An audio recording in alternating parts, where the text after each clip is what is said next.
Maybe it does mean. Maybe it might. Right. Maybe it might. This fight is so close. They're so closely knitted that you got to look for all the small pieces because the small things are what going to add up to somebody winning the fight.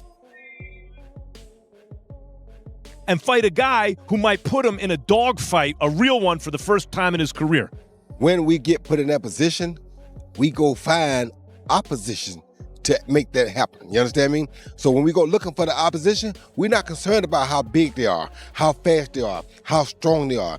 We feel like we got enough that we can bring to the table with anybody. But skill for skill, as far as equality, to me, Bud and Canelo are equal because we're in their career. The thing I like about Teo's style, I mean, when you have a guy like Shakur whose defense is that good, and he's not just a guy who's going to hug you, he can box, you know?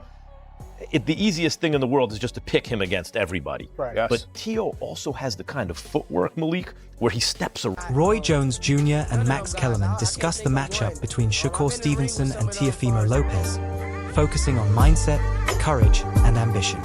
They emphasize that true champions are willing to face anyone, anytime, regardless of size, reputation, or risk. Max breaks down the fight, pointing out that Shakur has more to lose, while Teofimo has a lot to gain if he wins decisively on boxing's biggest stage. He's the undefeated fighter. He's seen as the eventual pound-for-pound champ, potentially. Yes. But Teo has more to win. He has more to gain. So on the one hand, is there an advantage there where Shakur is fighting to protect that perfect record, to protect that kind of sense that he's the next guy?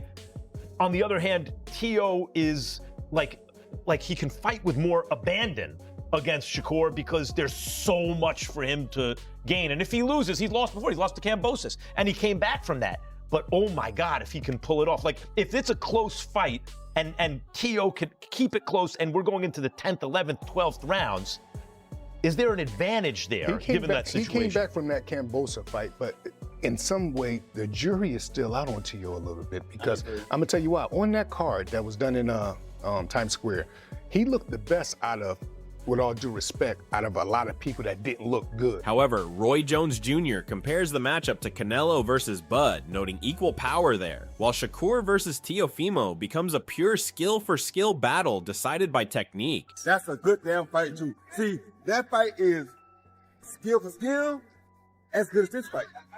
But they just haven't been around long enough to prove themselves yet.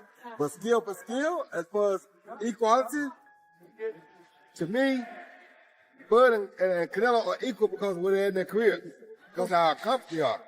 These two guys are also equal where they're in their career, because they're accomplished, but not as accomplished as these two, but they're still equal accomplished. You understand me? So those are two good damn. Roy Jones Jr. compares the fight to the Canelo versus Bud matchup, where power was evenly matched. He notes that Stevenson versus Lopez will come down to skill, with technique likely deciding the outcome. The way I see it, I don't think that was the best version of Teo by a long shot. But even then, he was rallying in that fight late. He has championship heart. And the thing I like about Teo's style, I mean, when you have a guy like Shakur whose defense is that good, and he's not just a guy who's going to hug you, he can box, you know? The easiest thing in the world is just to pick him against everybody. Right. Yes. But Teo also has the kind of footwork, Malik, where he steps around guys. And I think about Buddy McGirt, Meldrick Taylor. Yes. Roy, you know, where Meldrick had quick enough feet where if you were going to come right at Buddy McGirt, he could box you. But Meldrick could give him angles that were more difficult. I think of Roy. Max Kellerman praises Teofimo Lopez's footwork, highlighting how he moves smoothly around opponents, creates angles, controls distance, and slips past fighters with intelligent movement and sharp awareness in the ring. Mentally prepared with the audience? Are you mentally going to be prepared with the certain punch selection? There's things that I have to maintain as well. Those are things that I have to work on within myself. It's a muscle. I think of it like condiments, right? You got your ketchup, you got your mustard, you got all these type of condiments, but you don't know if you like it or not unless you try it. And I think the same thing applies when it comes to getting prepared for certain things like this. Pretty much you have to try different things, different steps, different routines, different ways to see what really fits and works for you. And if they all fit and work for you, when is the right time to apply them? And it's a muscle memory that you have to create now. If you don't create now, it can harm you the day of the fight. The mentality part of it is going to really be the key moment for who wins that night. I'm that type of person, truly, that type of person that focuses on... Teofimo is confident and ready.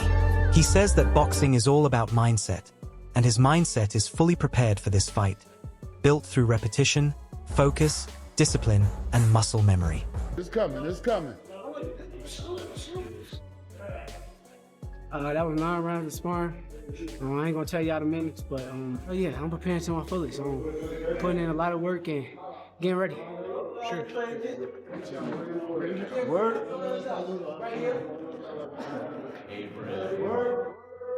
Training with Shakur is amazing. A guy like me been knowing Shakur for over 10 years now.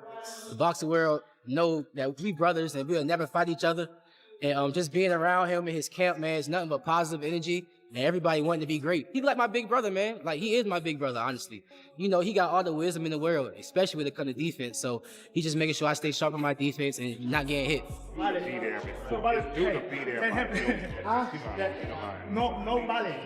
Meanwhile, Shakur Stevenson is fully locked in at training camp, putting in his best effort every day. He works on sharpening his skills, refining his movement, and preparing both mentally and physically for the challenge ahead. What people don't realize about making best versus best fights. For the most part, only good can come from this. I'm going to knock on wood when I say that, because I don't want to have one of these fights where we get a stinker performance or anybody. But when the pressure is this high, when the stakes are this high, and you get this kind of opportunity, it will compound interest, even sometimes for the loser as well. This is why you look at MMA and you look at the UFC, and they have guys with 10 losses, 5 losses, 12. Some people that you would never think are going to compete for a championship, and maybe they don't even compete for a championship, but they're in interesting fights that people want to watch. Doing fights like this makes Teofimo Lopez, makes Shakur Stevenson a bigger name, and Wade, the host, emphasizes how important this fight is for boxing. He points out that both fighters could have chosen easier opponents, but facing each other creates something special. High-stakes fights like this open doors to even bigger opportunities, and even the fighter who loses benefits from the experience and exposure. What Teo's saying is true. Like, for him to go to the next level in his career, and for Shakur as well, they need to be tested, and they have been, especially Teo. Teo's taken some tough fights. He's beaten Vasily Lomachenko, beaten Josh Taylor, beaten Arnold Barboza. Like, these are tough, Sandor Martin was a tough test as well. But my point is, this is how you get better. And this is why it frustrates me that guys won't take tough fights until they're 25-0 sometimes. And he's talking about Shakur's lateral movement, talking about how good he is as a boxer. This is, again, win or learn, in my opinion. Not that the stakes don't matter, not that wins and losses don't matter, but how are you ever going to really show your talent level if you aren't competing with the best? And Shakur has the same opportunity. This is Shakur's toughest test, no doubt about it. The Williams-Zepeda fight was a tough test because of the style of fight that Zepeda brings, but Zepeda is not the boxer that's... Wade compares this to MMA and the UFC, where athletes with a few losses can still build reputations and deliver exciting contests. Matchups like this keep fans engaged and create anticipation. By facing a top competitor, Teofimo Lopez raises Shakur Stevenson's profile, and the reverse is true as well. After this fight, both fighters gain recognition, setting the stage for future high-profile matches. Fans tune in knowing they'll see elite athletes performing at the highest level, making every fight meaningful. we gonna always Shakur gonna always be Shakur. The offense that we saw from him in his last fight was just, he knew what he had in front of him, and eventually he knew that he was going to be in a position where he could have his way with the kid who was in the ring. I'm losing his name off the top of my head. Right, I know you're talking about. But I believe he fought that way because he started hearing all the call of him running. He started saying, you know what? Let me stay in the pocket, because he stood in the pocket a lot more than he normally stood in the pocket with that fight. You know what I'm saying? And took some unnecessary shots. Huh? And took unnecessary shots. Well, okay, right. Mm-hmm. But you see what kind of fan base he got after that too. The doubters started saying, you know what, I'm gonna roll with him. Sean Porter confidently says that Shakur will always be Shakur, highlighting the young fighter's unpredictability and consistency. On fight day, it's never clear which version will show up, Shakur or Teofimo. But Shakur always brings his own style, skill, and intensity into the ring. Porter reflects on Shakur's last fight, noting how he adapted to his opponent, assessed the situation, and eventually took control. Even when criticized for running, Shakur stayed in the pocket more than usual, showing both courage and strategy. His willingness to take risks, even absorbing unnecessary shots, demonstrates his confidence and discipline, which strengthens his fan base. Mayweather did his last 10 fights damn near. You know, like, Nah. come on, man. What? Nah, Mayweather wasn't running, bro. Mayweather he was out there putting on master classes. That's not running. He was not doing what he was doing when he was pretty boy. He was not bringing it to him. Come on. Well, them hands was like skeleton hands by then. Okay. Whatever reason was. I went with the eye test. Man. So When you go ahead. So when it comes to Shakur and Teo, I feel like if it's not if Teo's not fighting someone that's being aggressive, pressing him a little bit, he taps out. And I feel like Shakur is not going to trade the way he did in the last fight because he knows he's going up in weight and Teo has power, obviously. So I believe that this is going to be one of those fights where he kind of fights on the outside, frustrates him a little bit. I expect it to be a fairly... Critics who doubted Shakur's style began to respect him, recognizing his determination and ring intelligence. His ability to stick to his style while adapting during fights shows why he is considered one of boxing's most exciting talents, capable of handling high-pressure matches and earning praise from fans and analysts alike. Lopez, big fight coming up pretty soon. What do you think about that matchup? What's up, bro? How you doing, man? Great to see you, brother. Always good to see you, man. Happy New Year. You too. We love you. Great matchup, tough fight. I want to see what Teofimo shows up because sometimes it's Teofimo, sometimes it's Teofimo, the great fighter who beat Lomachenko, who beat Taylor. That's a tough Teofimo. But then we've also seen him, in off nights. Right. And so that's kind of the only question that I have. Which Teofimo's going to show up. What do you think he has to do to kind of deal with a guy like Shakur Stevenson? How would you approach a fighter like Shakur Stevenson if you were Teofimo Lopez with the attributes that he has? I would think Teofimo, being that technically he's a bigger fighter, bigger size. Mikey Garcia discusses the Stevenson versus Lopez fight, calling it a huge matchup that fans are eager to see. He praises both fighters but notes Teofimo's unpredictability. Sometimes he shows up like the dominant, highly skilled fighter who defeated Lomachenko and Taylor. Other times, he can have an off night. This inconsistency is the main question heading into the fight. Garcia explains that facing Stevenson is never easy, as his technical skill, speed, and adaptability challenge any opponent, regardless of size or experience. Stevenson's so fucking good at what he does. Defense is on point, speed is on point, footwork is on point. And he's really one of the best skilled fighters out there. So it's hard to say, oh, this is what you gotta do. No, it ain't easy, trust me. But being Teofimo, again, if he's bigger, naturally stronger, then he should try to use that, to his advantage. Garcia also explains that Lopez has a size advantage, having fought at this weight longer and carrying more physicality. If used wisely, this could help him control the fight and create openings. But Stevenson's intelligence and ring awareness make it a tough challenge. Garcia emphasizes that this fight is a true test of both fighters, blending skill, power, and strategy, and it could define their careers while captivating fans worldwide. Nah, unless if Shakur get dropped once or twice and he still get up and win, maybe, but nah, if Shakur win this fight against Teo, I don't see it happening. I would love for it to happen, Tank got the talent. That's a good fight to me. I always looked at it like at least close to a 50-50 fight outside of his, Shakur just seemed more locked in and more focused than him.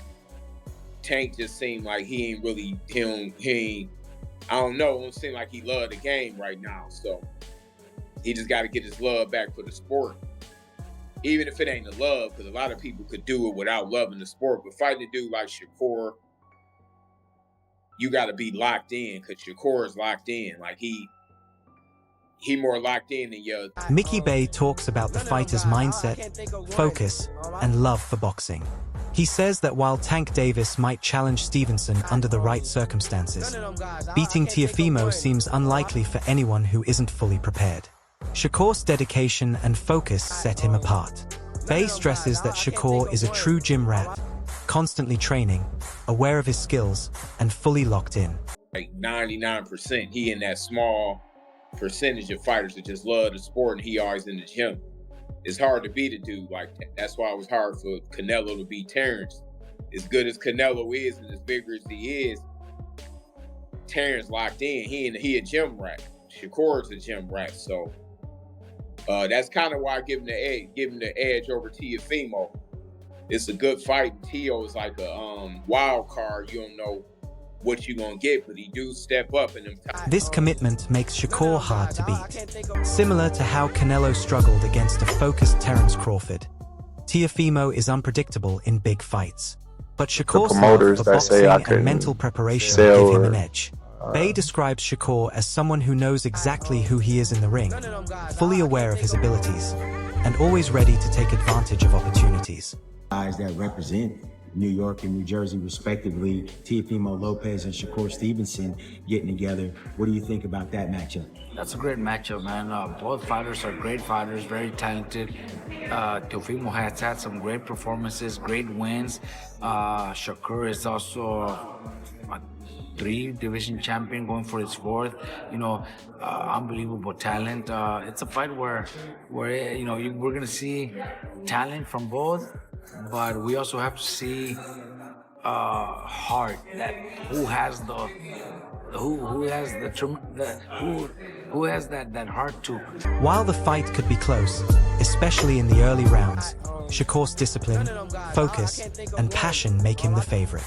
Bay points out that mindset, preparation, and love for the sport are what make champions truly hard to beat. Robert Garcia adds that both fighters bring immense talent and skill.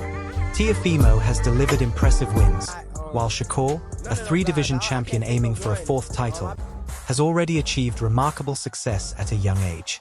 That fight's going to be more about who's smarter, who plays the better cards, and who doesn't make mistakes. Because it's going to be one of those fights where we might not have too much action, but we're all going to be standing up because we want to see who's going to land and who's going to be the one that finds those punches to land. It's a very interesting fight, and they're both in their prime. They're both, that's what boxing is about. We're not Ortiz, Boots, Teofimo, Shakur. They're not waiting till they're 37, 38. Garcia emphasizes that this fight will test heart and determination.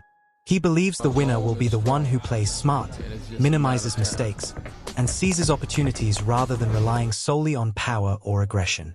While it may not be non-stop action, every punch will count. Both fighters are in their prime, making this matchup even more exciting. He stresses that primetime fights like this showcase boxing at its best: skill, strategy, heart, and timing. Garcia also notes that frequent trash talk can reveal insecurity. Fighters like Devin Haney, Shakur Stevenson, and Clarissa Shields, though highly skilled, have critics who claim they lack knockout power. What do these fighters have in common? Some people say they don't have a strong punch. So, again, I understand showmanship, I understand trash talk, but you don't want to be the boy who cried wolf. That's the point I'm making. You don't want to be the boy who cried wolf. And I feel like with Shakur, we hear it all the time. Even Devin and Clarissa, the other examples that I gave, we do hear this where it's like, I'm gonna knock you out, I'm gonna punish you, I'm gonna stop you. Devin Haney even made a bet with Ryan Garcia telling him he needs to retire in a bet, if I knock you out in the first round, you have to retire. Ultimately, this fight is about more than size, belts, or highlight reels. It's a battle of mindsets. Everyone agrees that champions are made through preparation, courage, and the willingness to take risks.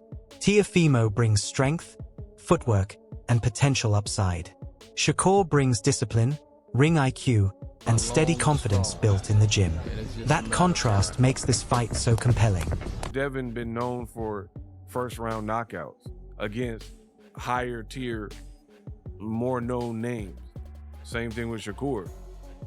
And the reason why I say insecurity is because when I look at the biggest punchers that we've seen recently, Gervonta don't really overly do it. He's a real puncher and a real knockout artist, and he don't really play that angle all the time. Like, he'll just be like, just wait.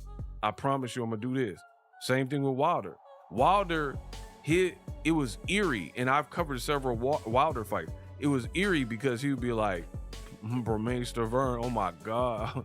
To this day, I can't wait. Like, I promise you, I'm about to, oh my, like, almost like I can't wait. Technically, this is as much a chess match as a boxing match. One side has power and angles, the other precision, adaptability, and timing. A single well-timed punch, a minor mistake, or a momentum shift could decide the fight. Analysts agree that the smarter fighter, who makes fewer errors, will likely come out on top. That wraps up today's discussion. Stay tuned for more updates. Thanks for watching.